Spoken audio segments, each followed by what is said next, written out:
Om Ajnanatimirandasya Jnananjana Shalakaya Chakshurunmilitam Dhena Tasmai Shri Gurave Namah.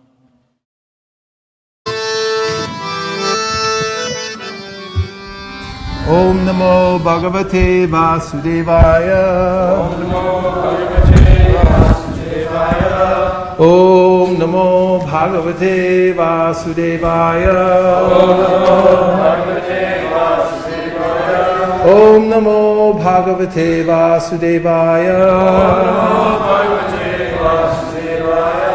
Narayanam Namaskritya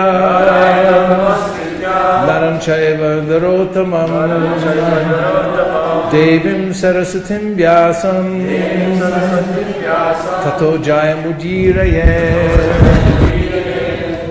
We're reading from the Srimad Bhagavatam, Canto 4, Chapter 9. The text today is number 23. Tad vratar yutame nashte mrigayayam tutan manaha anveshanti vanam mata javagnim sa pravikshati. What? Your Brartavi, brother, Utame, Uttama, Nashte, being killed, Mrigayayam, in hunting, Tu, then, Tatmanaha, being too afflicted, Anveshayanti, while searching out. Vanam, in the forest. Mata, the mother. Dava Agnim, in the forest fire. Sa, she, Pravikshati, will enter. Translation. The Lord continued, sometime in the future your brother Uttama will go hunting in the forest, and while absorbed in hunting, he will be killed. Your stepmother, Suruchi, being maddened upon the death of her son, will go to search him out in the forest, but she will be devoured by a forest fire. Please repeat. The Lord continued.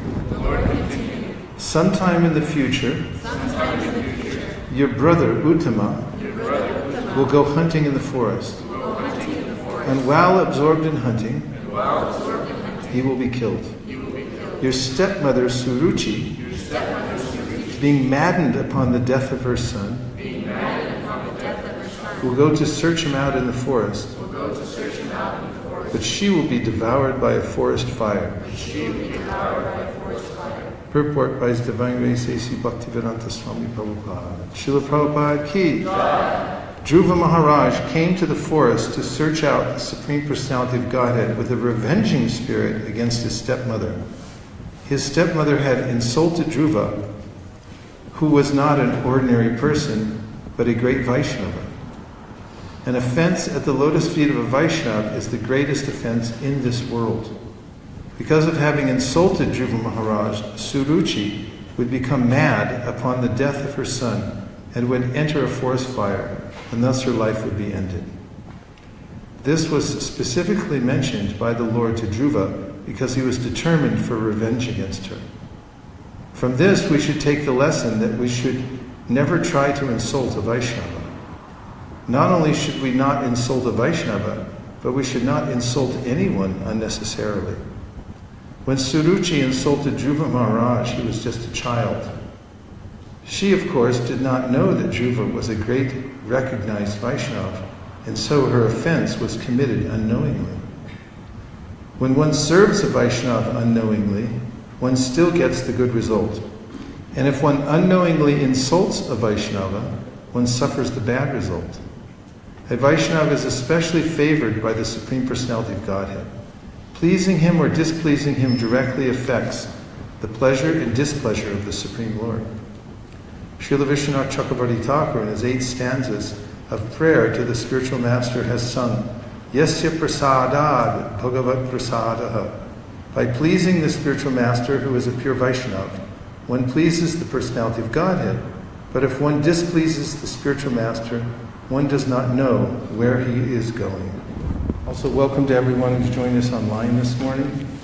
It's great to come together for Krishna Katha, because there are a lot of pernicious vibrations going out into the environment. Yesterday, Dr. Mack reminded me that when one makes transcendental sound, it goes around the earth 7 times. So, how many, I don't know if it goes around extra times if you're broadcasting live on Facebook, but it definitely amplifies it, and that's what we're looking to do, is to amplify transcendental sound all over the world, because it brings the highest benefit to the soul. So we're reading from the Srimad Bhagavatam, and we're hearing consistently from the story of Dhruva Maharaj, who, as we know already, left home and went to the forest. On the way there, he met his spiritual master, and his spiritual master tested him. He said, you're just a little boy, why are you going to the forest? And he also gave him a formula to avoid all trouble in life and the kind of conflict that he was experiencing at that time. He said, when you meet somebody who's a superior, you should offer service and respects and inquire. When you meet somebody who's an equal level, you should make friendship. And if you meet somebody that's lower than you, you should show compassion. And Dhruva Maharaj said, I thank you very much for your Brahminical instructions. I'm sorry I can't follow them. I still have to go to the forest. He said, I have Kshatriya blood. These instructions don't appeal to me. And Narada Muni, his spiritual master, who we know from last night in yesterday's class, was informed by the Supreme Personality of Godhead that this little boy was a great devotee and he had determination to find God. So Krishna arranged for Narada to intercept this boy on his way to the forest. And after testing him and seeing that his determination was absolute, he gave him, that is Narada gave Dhruva, instructions about how to advance in spiritual life. He gave him a practice. And he told him, he imparted a mantra to him that he could repeat. And he also gave him instructions about how to control the senses. So Dhruva followed those very carefully and went to the bank of the Jamuna, Madhuvan, near the Jamuna, next to the Jamuna in Vrindavan, and began to perform what are world-renowned as the special austerities of Dhruva Maharaj. He curtailed his eating process by eating less and less every month, and then he came to the point where he was only breathing air. And at that point, his yogic power had become so intensified that the air in the universe had become restricted, and the demigods were suffocating. And they thought that maybe another demon was at hand, like Hiranyakashipu had previously performed severe austerities and thus terrorized the universe. So they went to the Supreme Personality of Godhead and mentioned this, and he said, actually it's my devotee this time who's performing these austerities. He wants to see me. So the Lord manifested himself first in the heart of Dhruva Maharaj, and then externally. When Dhruva Maharaj opened his eyes, he saw this beautiful form of the Lord. And the Lord then, knowing that Dhruva Maharaj wanted to glorify him, touched him on the head, on Dhruva's head, with his conch shell. And Dhruva was thus empowered to speak beautiful words glorifying the Lord. And those prayers are here within the Srimad Bhagavatam. One can recite them every day and memorize these prayers by Dhruva Maharaj. So, in today's verse, we're hearing a prediction by the Supreme Personality of Godhead, where he's talking about what's going to happen in the future, because Krishna knows everything. In the Gita, Krishna says, Vedaham samatitani vartamanani charjuna bhavishyami bhutani mam cha veda akashchana, that I know everyone, I know everything, I know all living entities, but me no one knows. So Krishna is telling him that the result of his mother, his stepmother, insulting him will be that she, when going after her son who had been unjustly killed by a yaksha in the forest, as she went to look for him, and there was a forest fire and she was burned up. This is apparently, as presented here, as a consequence of her offense to Dhruva Maharaj. And this is an instruction given here, and Prabhupada elaborates this in the purport, that one should be very careful to not offend Vaishnavas, and then Prabhupada goes on to say one should not offend anyone. He uses the word insult. Shouldn't insult, shouldn't offend, unnecessarily criticize, or in any other way vilify Vaishnavas, and one should be careful not to criticize others. Very interestingly, in this case, Dhruva wasn't apparently a great devotee at the time. He was a 5-year-old boy. So how would his stepmother know? Well, she didn't know. How could she have known? But it turned out that he was a great Vaishnava, or he became a great Vaishnava. And either way, the offense still held. Therefore, one should move about the world cautiously, because one may say, well, this person is insignificant, and one may speak harsh words about someone, and later on that person may become a great Paramahamsa. And in that case, the offense one commits will still have a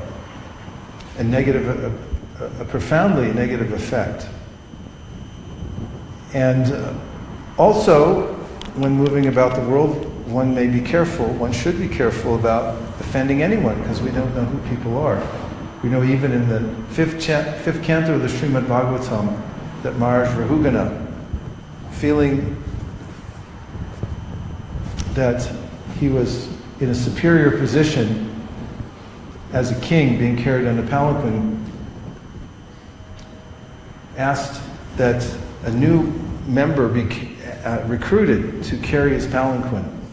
And at that time, Jad Bharat just happened to be wandering in the area.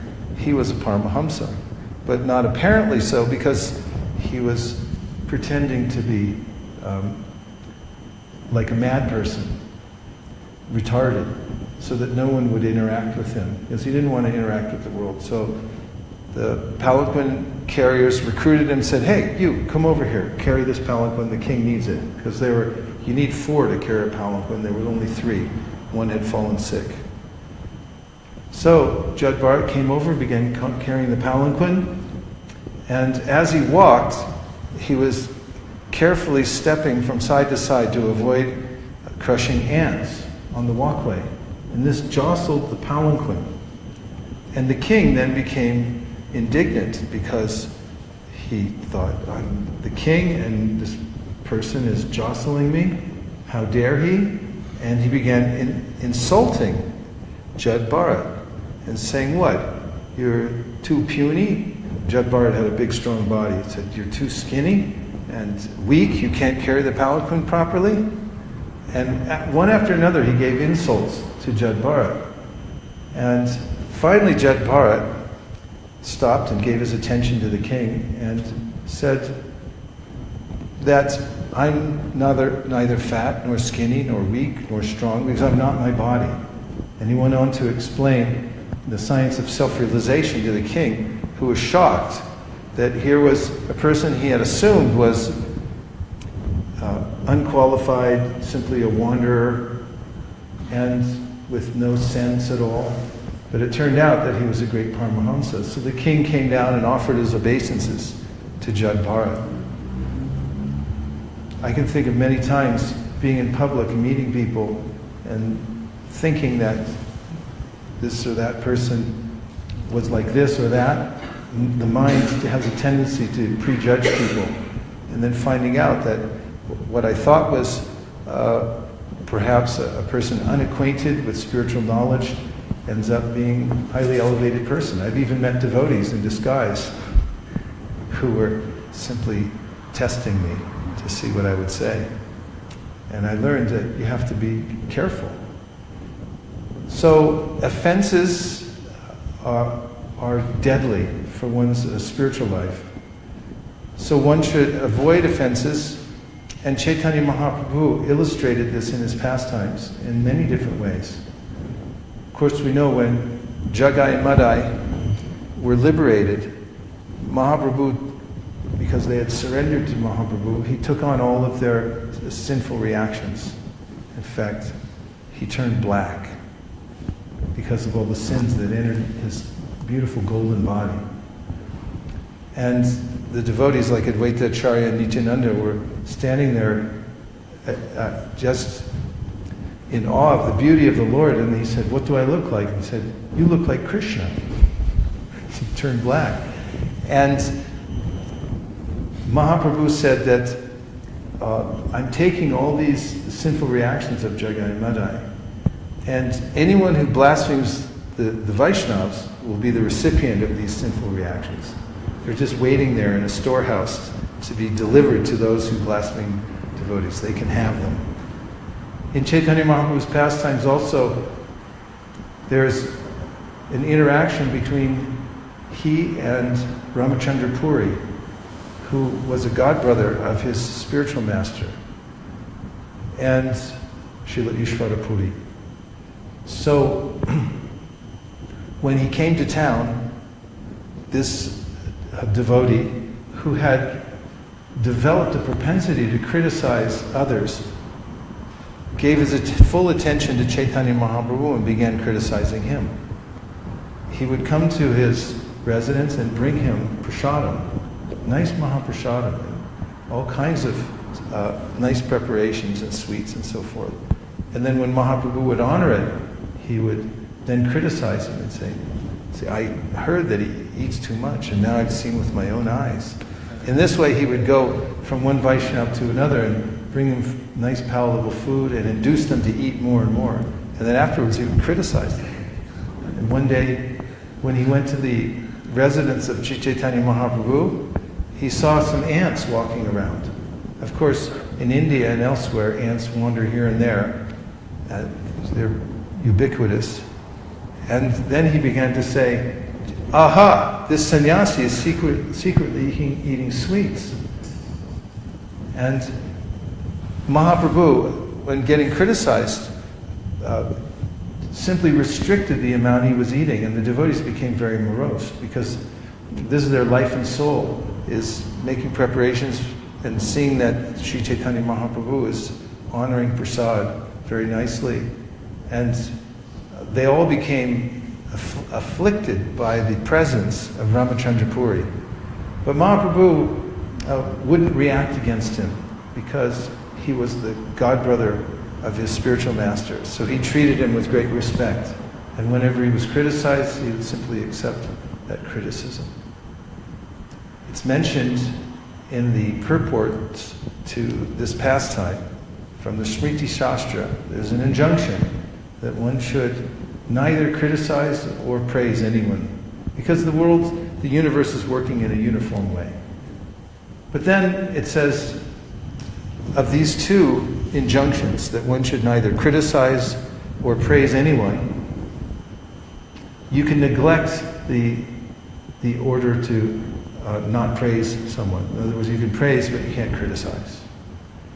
But Ramachandra Puri did not observe this. He had developed this critical tendency because when his spiritual master, Srila Madhavendra Puri, was leaving the world, he had impudently instructed his own spiritual master. The spiritual master was feeling the ecstasy of separation from Krishna and was calling out again and again that I wasn't able to attain you. And with great lamentation, in this highest mood of separation from the Lord. And Ramachandra Puri intruded on that mood of his spiritual master and said, Guruji, why are you lamenting at this time when you're getting to leave your body? He said, you should be meditating on Brahman. And Srila Madhavendra Puri, being disturbed by this impudent disciple, told him, go away. If I see your face while I'm leaving this world, I will not attain my goal. On the other hand, Srila Ishvara Puri, another disciple, served his spiritual master who had performed this pastime of being an invalid near the end of his life. And Srila Ishvara Puri went out of his way to attend to all the bodily needs of Srila Madhavendra Puri when he was leaving the world, and he greatly pleased him.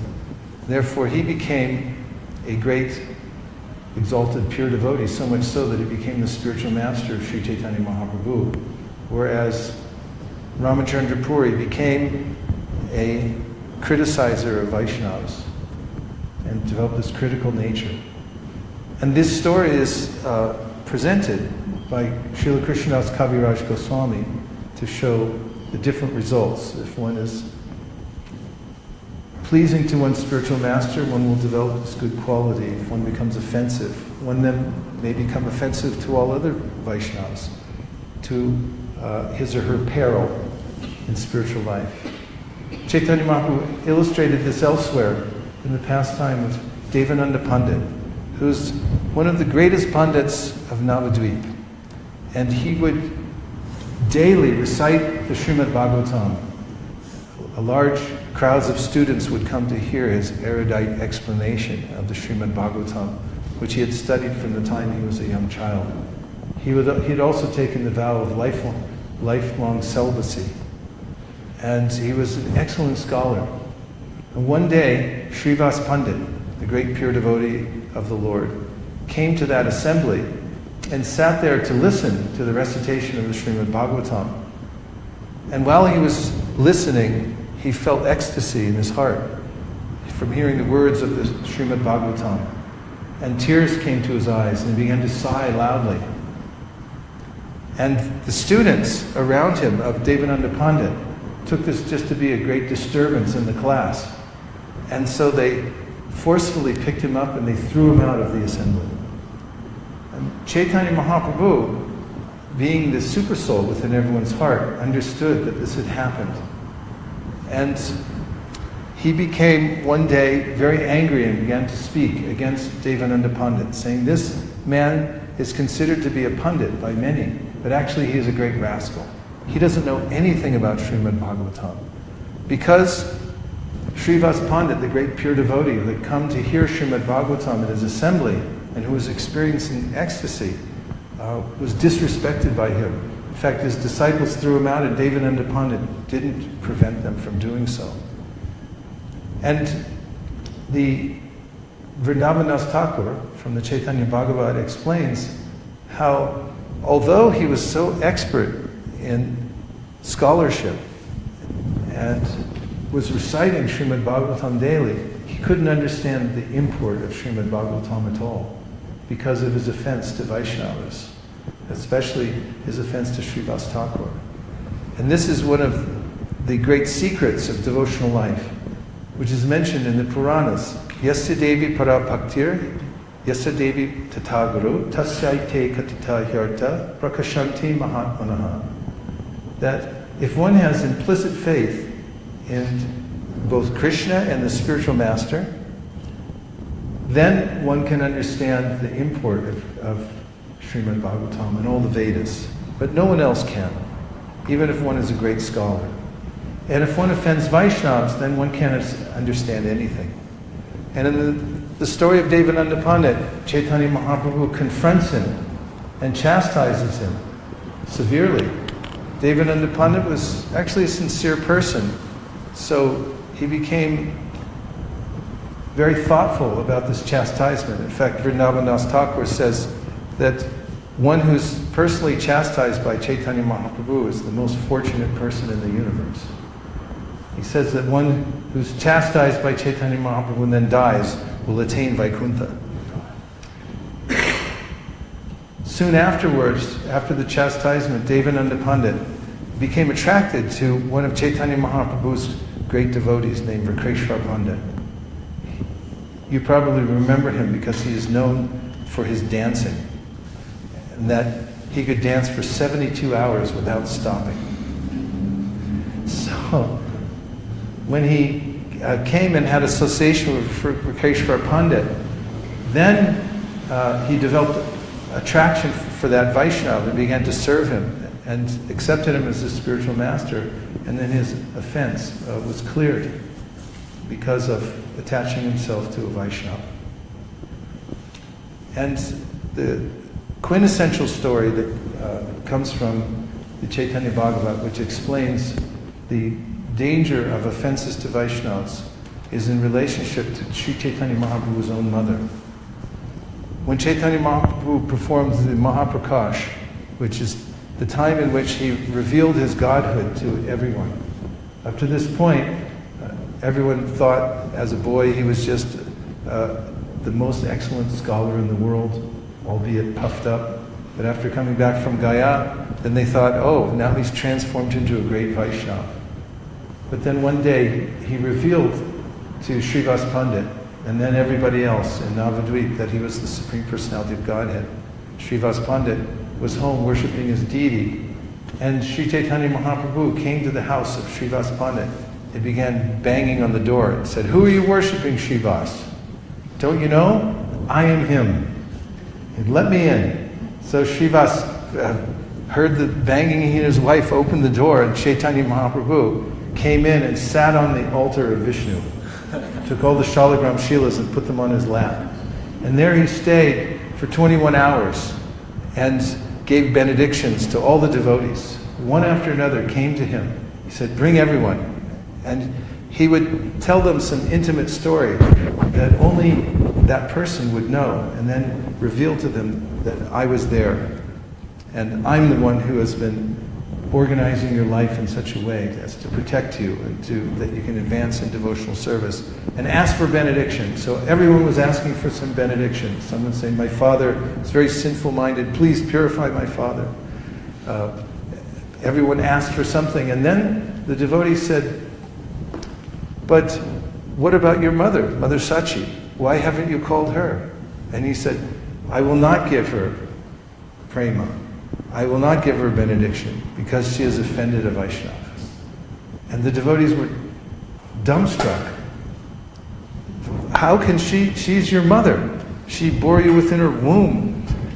Who else? How could such a person who brought the Supreme Personality of Godhead into this world have made any offense whatsoever? And Mahaprabhu said, she offended Advaitacharya. And until she gets the dust from the lotus feet of Advaitacharya, her offense to a Vaishnava will not be mitigated. So all the devotees went to Sri Advaitacharya and they told him the situation. He said, "What, are you trying to kill me by involving me in this situation? How could I possibly give the dust from my feet to Mother Sachi? She's the mother of Sri Chaitanya Mahaprabhu. She bore him within her womb. Who could be more qualified in the universe?"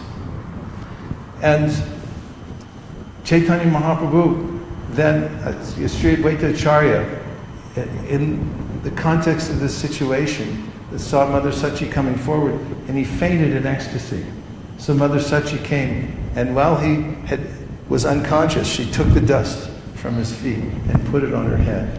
And then she fainted in ecstasy. So they both fainted in ecstasy. And then Mahaprabhu came, and he awarded pure love for God to Mother Sachi, showing that if one offends a Vaishnava, even if one's the mother of the Supreme Personality of Godhead, then one will not attain prema. And then he revealed how she had made the offense. And that was in the village where Chaitanya Mahaprabhu lived. He had a brother named Vishvarup. And Vishvarup was an incarnation of Balaram, Nityananda. He, every day, being attracted by Advaitacharya, would go to Advaitacharya's house and listen to his discourses on the Bhagavad Gita and the Yoga Vashishta, describing pure devotional service.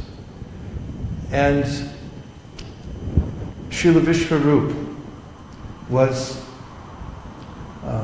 such a exalted personality, and upon hearing more and more from Advaita Acharya, became convinced that he should renounce the world. So at a very young age, he left home and took sannyas. And Mother Sachi was greatly distraught by this, because she was a widow. And then, as Chaitanya Mahaprabhu grew up, he became attracted to Advaita Acharya's discourses, and he would go there every day also. And then Mother Sachi said, "Oh great, I already lost my eldest son, and now Nimai is going every day." She said, he's going to hear all this talk from Advaita Acharya, and he's going to become renounced and leave home, and I'll be all alone. She said, what kind of, did they call him Advaita? But actually he's Dvaita. Advaita means the absolute one, but Dvaita means duality. He said, he's creating duality by his preaching. He's made my one son go away, now he's going to make the other son go away. And Vrindavan Das Thakur said, simply for this statement, Chaitanya Mahaprabhu held her accountable for an offense to a Vaishnava, that she spoke these words. So there are various ways in which the Sri Chaitanya Charitamrita, the Chaitanya Bhagavat, the authors of these books, express the importance of the Vaishnava culture of being non-offensive to devotees, to Vaishnavas. And one may consider that, one might think, well, this is an insignificant Vaishnava, not very advanced. This is not Uttamadhikari. It's not a Paramahamsa. So I will disregard this person or mistreat this person and go somewhere else. And then later on, that person might become a great Uttamadhikari Paramahamsa. Then you've made an offense. You're still accountable for that. So in Vaishnava culture, we have to be very careful to respect all Vaishnavas. And then, as mentioned twice already, we also have to have respect for other living entities and see that they're actually part and parcel of Krishna. The devotees have a special vision when they interact with living entities in this world. The lowest class of people, when they see somebody, consider that person according to their past. And they say, well, the person was like this in the past, and therefore, it doesn't matter how they are now, I hold them accountable for their past. A more merciful, highly advanced person then will disregard the past activities of a person and consider them according to their present situation. It doesn't matter what they did before, this is how they are now. But the most highly elevated person will consider the person according to their future potential. And the devotees, knowing that every living entity is part and parcel of Krishna, will treat others as if, they have the potential of becoming devotees, great devotees. So they seek, and appropriately.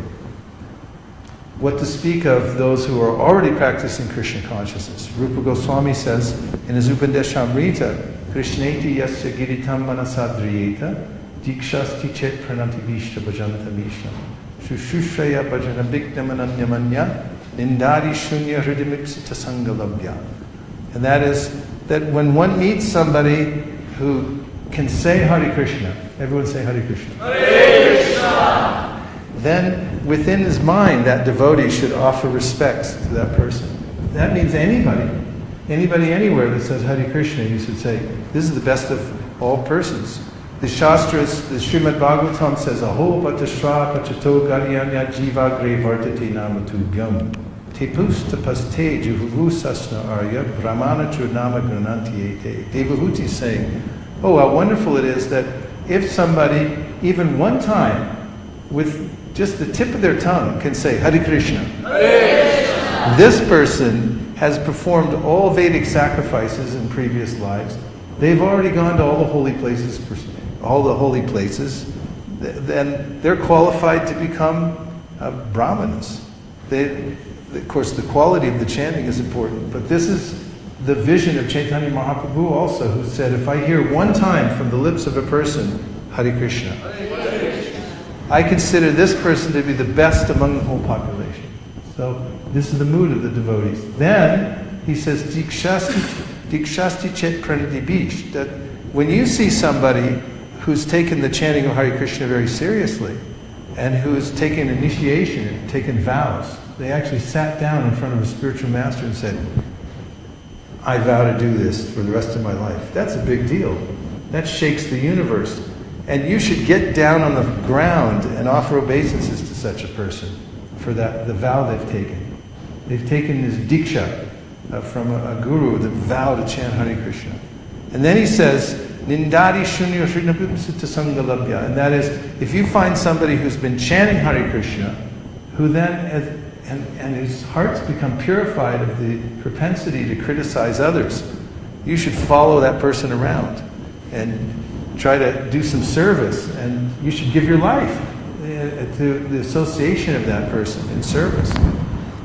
So these are the ways in which the great acharyas teach us to interact with people in the world, with Vaishnavas. And then also, as mentioned in the Srimad Bhagavatam itself, Ishvare taradineshu balisheshu tu satsucha prema maitri kripopeksha yakaroti samadhyamaha. This comes from the instructions of the Navayogendras to Maharaj Nimi. And here it is mentioned that a preacher, a Madhyama Adhikari, which is a very advanced level of devotional service, should interact with people in proper ways. First of all, one should recognize who is the Supreme Personality of Godhead and develop loving service, develop oneself in loving service to the Lord. Second of all, one should understand who are the devotees, and one should develop appropriate friendships with all the devotees, as I just mentioned from the Upadeshamrita. Third, one should see those who are innocent and understand who they are, and one should give them as much mercy as possible. You should go out of your way to do that. And fourth, when one finds somebody who's envious of the Supreme Personality of Godhead, one should avoid them, because by interacting with them, they'll become more envious and they'll become more offensive. So you have to learn to avoid them. But when you do avoid them, you should go away thinking about their welfare. This is called sad achar, good behavior of the devotee. And this verse points out the way in which we interact with the world in a non-offensive way. And then finally, not finally, but another verse which describes the lowest level of devotee, says, Acharya meva haraye pujam ya sharaye hite natad bhakteshu chanyeshu sabhakta prakrita smitaha. The materialistic devotee sees only that God's in the temple, in the form of the deity, and goes to the temple to worship God, but doesn't understand who is a devotee. And after all, Krishna himself says in the 11th canto of the Bhagavatam, Madbhakta Pujapyadika. The most effective kind of worship is worship of my devotees. So, but he doesn't understand who the devotees are.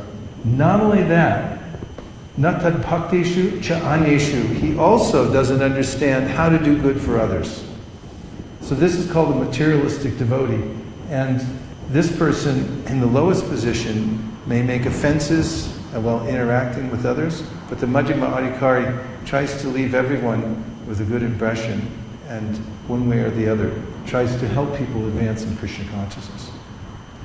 So, one final thought before we take some reflections and questions, and that is that sometimes out of envy in Vaishnava Sangha, one may see that a devotee becomes advanced. And then, again, I'll repeat, out of envy, one may then discount that advancement. The Prabhupada tells a story about this. He says there were some men that grew up together in the village. And they're talking one day about their friend, Dilip. And one friend says to the other that, did you know that Dilip has become a high court judge?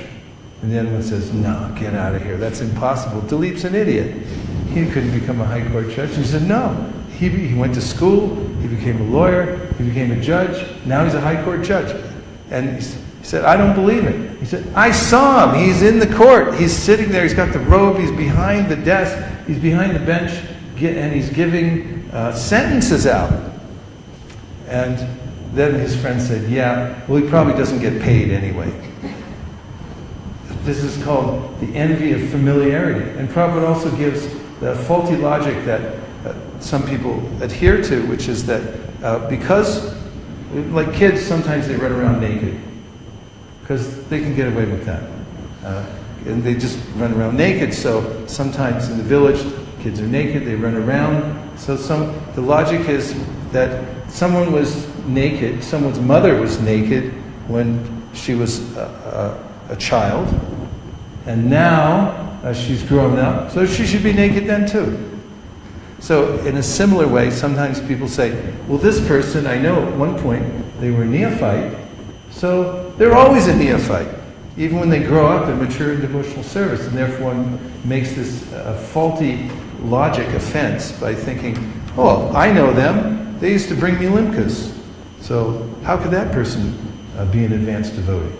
Well, they're just a lowly, insignificant person. But one should understand that this is discounting the power of the holy name and the Vaishnavas to elevate insignificant persons to the highest position.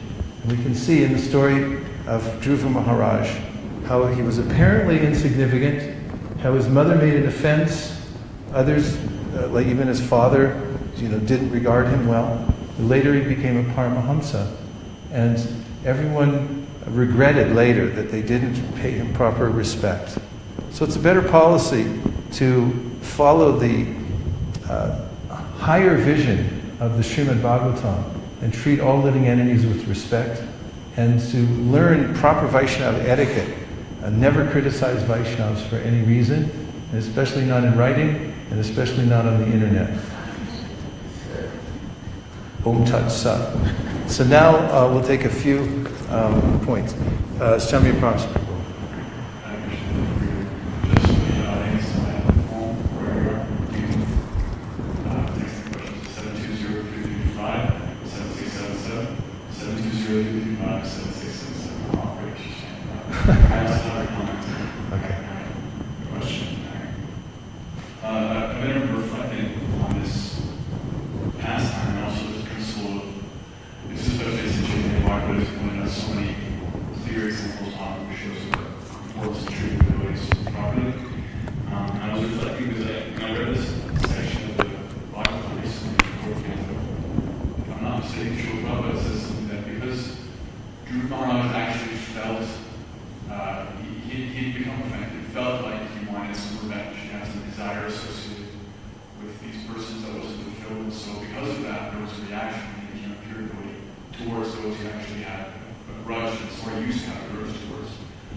Yeah, that's a good idea. Don't carry grudges. Do you all know what a grudge is?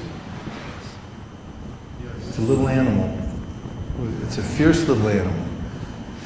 people carry them under their arms. They carry them around. Some people carry them around for like 20 years. A little grudge. You go, what's that? A little growly animal with snarly teeth. They say, oh, it's a little grudge. I caught this grudge. And some people carry several grudges around. They're vicious little animals. It's like wolverines, only a little smaller.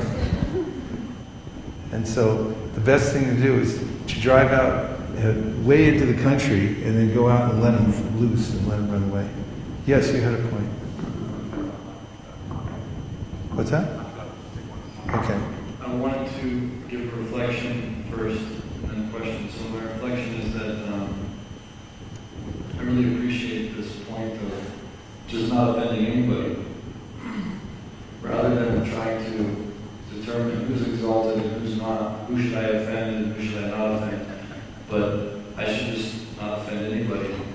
I really like that. And my question in that regard is that, you were also just speaking about how there's the three classes of devotee, and the highest class of devotee can be distinguished by the fact that he doesn't have the propensity to criticize others. Now, since that is his special quality, then can we assume that the other classes of devotees have the propensity to criticize others? Pretty much everybody else, except for Adhikari, has a propensity to criticize others. So, how do we avoid any kind of aparad, whether jiva aparad or Vaishnava aparad? Well, we still have that propensity to criticize others in our heart, not having attained the Uttama stage. By practicing what Chaitanya Mahaprabhu recommends in the Shikshashtakam, which is to feel oneself lower than the blade of grass, to be more tolerant than a tree, and to be ready to give all respects to others without expecting any respect in return. And we should always be preparing for this and guarding against propensity. If somebody has a propensity for intoxication, for instance, and that person's intelligent, then they avoid situations that will trigger that. And they also get good association with others who are recovering from it.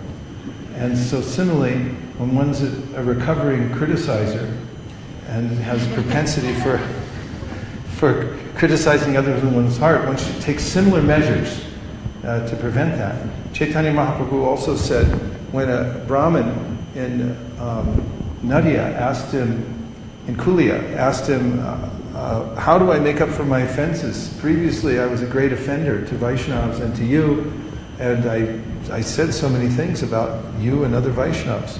And Mahaprabhu said, criticizing Vaishnavas is like drinking poison. And he said, praising them is like nectar, and it's an antidote. And so if you've criticized Vaishnavas, now use the same tongue and praise them instead, and it will nullify the effects. And so, because the tongue has a tendency to say something, as your tongue is just about to say something negative about somebody, then you can turn it around. That person is really, he has great kids. Whatever you can come up with, find some redeeming quality. And we have one from the internet. What about when one devotee have close relation with another devotee, and in that affection, if one use harsh words out of friendship, is that called an offense or Vaishnava aparad? Well, generally, when you have a very close friendship, and then there's some harsh words, it's very easily and quickly it can be overcome. Prabhupada taught us to not walk away angry or offended with devotees, that we should go back to them and beg forgiveness on both sides, offer obeisances, and then move on. It's a little, when you have intimate relationships with other devotees, yes, you can commit offenses, but generally it's not taken so deeply. You should still be careful to rectify that.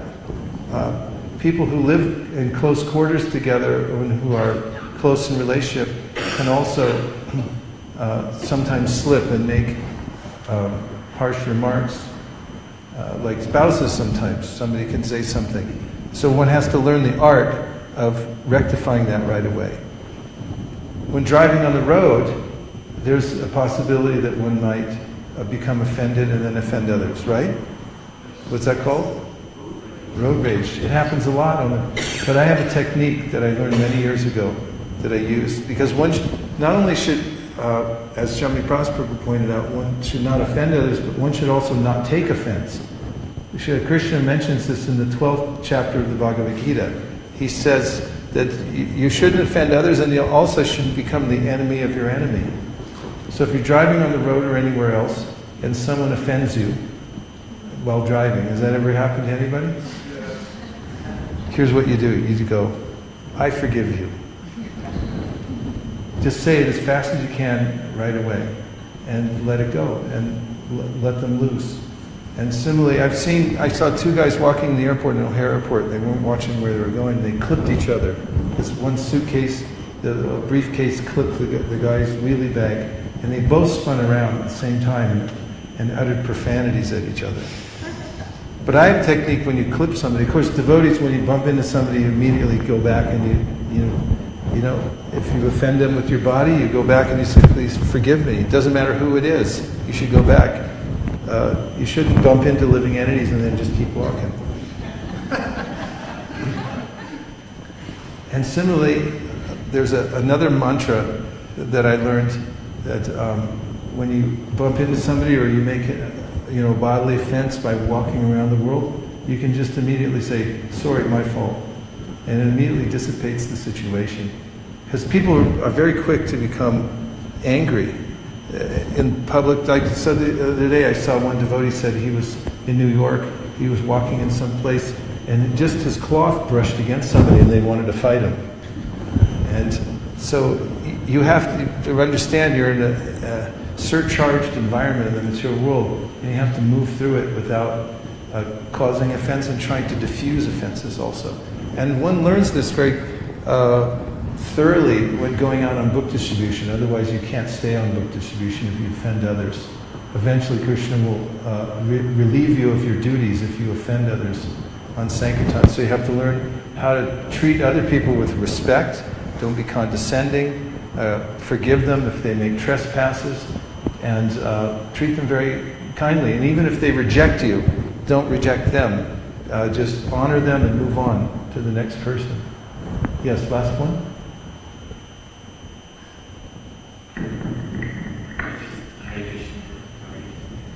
I was thinking that when you were talking about the internet and people being envious, I started thinking about book distribution days where it's like if somebody was really envious and threatening devotees, sometimes you have to get up and leave to another Sankirtan spot.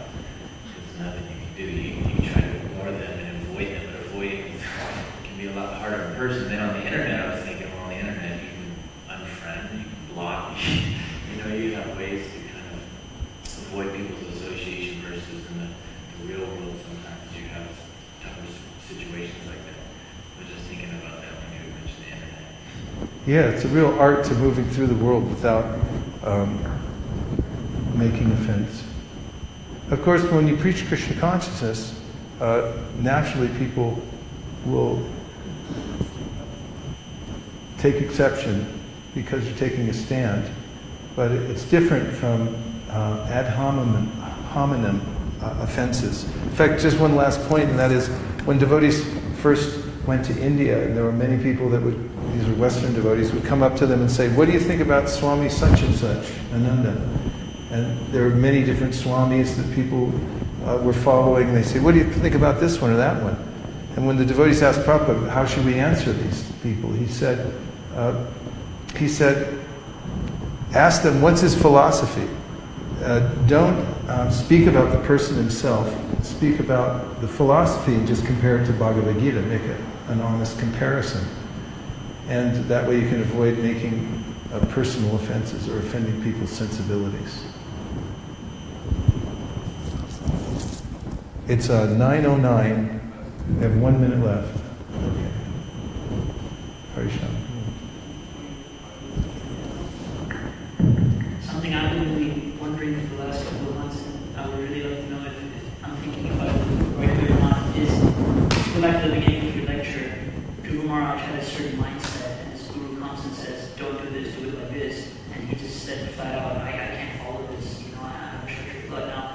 that same situation would have occurred today if my spiritual master were to tell me something, and if I were to just flat out say, I don't agree with this, I would be nervous even considering such a possibility. And so something I've really been thinking about is how Dhruva Maharaj was like a pure Kshatriya. Arjuna talks about in the first chapter, there's a problem for the Sankara nowadays, this mixed caste psychological issue. And so I'm wondering if there's a relationship between being a generous person in terms of being kind and not offensive, being just clear about who you are and what you want in life, and your psychological build-up, and also being somebody who offends devotees, is not very generous, is not able to forgive, and having taken birth in Kali Yuga, being this form of Sankara psychology, which is very prevalent nowadays.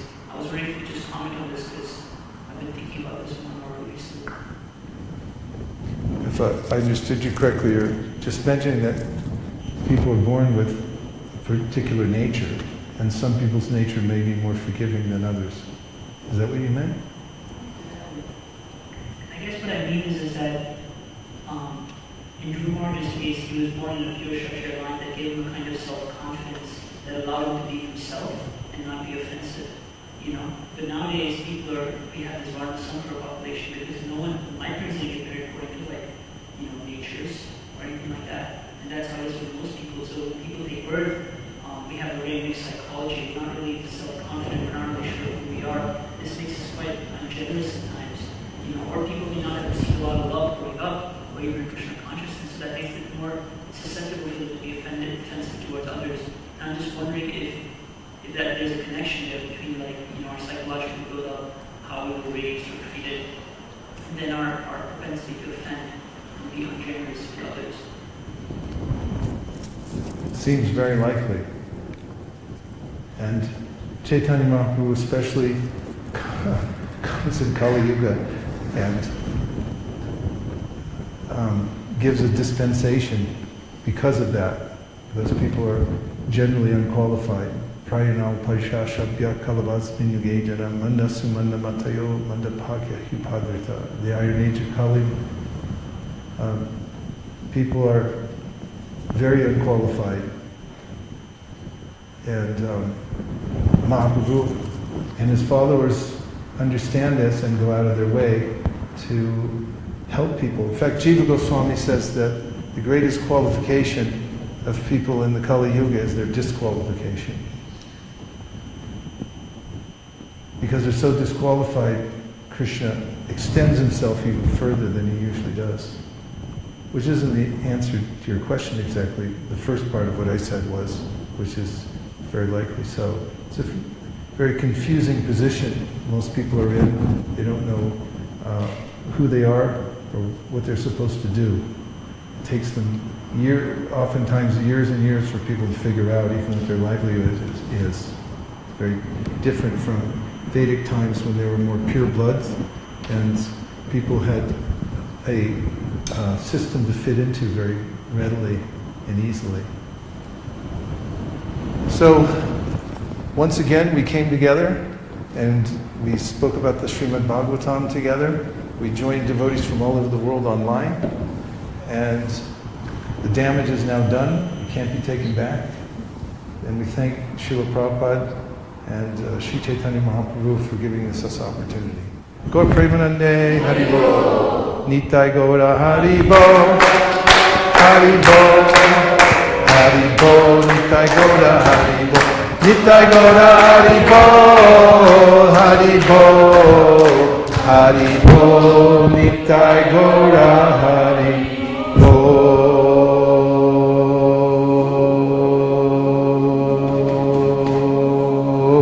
Nachari Armarman, Nachari Armarman, Nachari Armarman, Nachari Armarman, hey, Nachari Armarman, Nachari Armarman, Nachari Armarman, Nachari Armarman.